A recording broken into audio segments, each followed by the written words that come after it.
ሁኑ። ሕግ በአንድ ቃል ይፈጸማል፣ እርሱም ባልንጀራህን እንደ ራስህ ውደድ ይላል። ማነው ባልንጀራን የሚወድ? ከራሴ ትቼ ለባልንጀራ ልኑር የሚል ሰው ማነው? ካሎታ ጋማ ይዚያገ ሆነ ነምሰታ ጋማ ይዚያገ ሆነ አይዮ ዲያገ ሆነ ነና አገላ አውዲ ያሰሙ በደም ስሙን።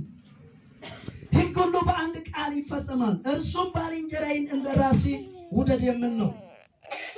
ነገር ግን እርስ በራሳችሁ ብትነቃቀሱ ብትበላሉ እርስ በራሳችሁ እንዳትጠፋፉ ተጠንቀቁ። ነገር ግን እለዋለሁ በመንፈስ ተመላለሱ፣ የሥጋ ምኞትም ከቶ አትፈጽሙ። ሥጋ በመንፈስ ላይ መንፈስም በሥጋ ላይ ይመኛልና እነዚያ እርስ በርሳችሁ ይቃወማሉ። ስለዚህ የምትወዱትን ልታደርጉ አትችሉም ይላል። ሥጋ በመንፈስ ላይ መንፈስ በሥጋ ላይ ይዋጋል። በክርስቶስ መንፈስ ውስጥ ከሌለህ እነዚህን ሁለት ነገሮችን አንድ ላይ ማኖር አትችልም።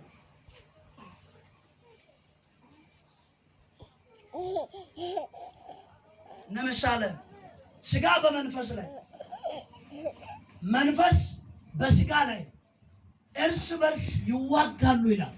ይህ ማለት ምን ማለት ነው? ሥጋ ኃጢአትን ሰራለው ይላል። ከኔ ጋር ናችሁ? ትርጉሙን ያወራው ሥጋ ኃጢአትን ሰራለው ይላል። መንፈስ ቅዱስ ምን ይላል? ኃጢአትን ብትሰራ ዋ አይላል፣ ትሞታለህ ይላል። ይገስጻሉ እርስ በራሳቸው። ሥጋ ሰራለው በሚልበት ሰዓት ኃጢአቱ መንፈስ ቅዱስ ደግሞ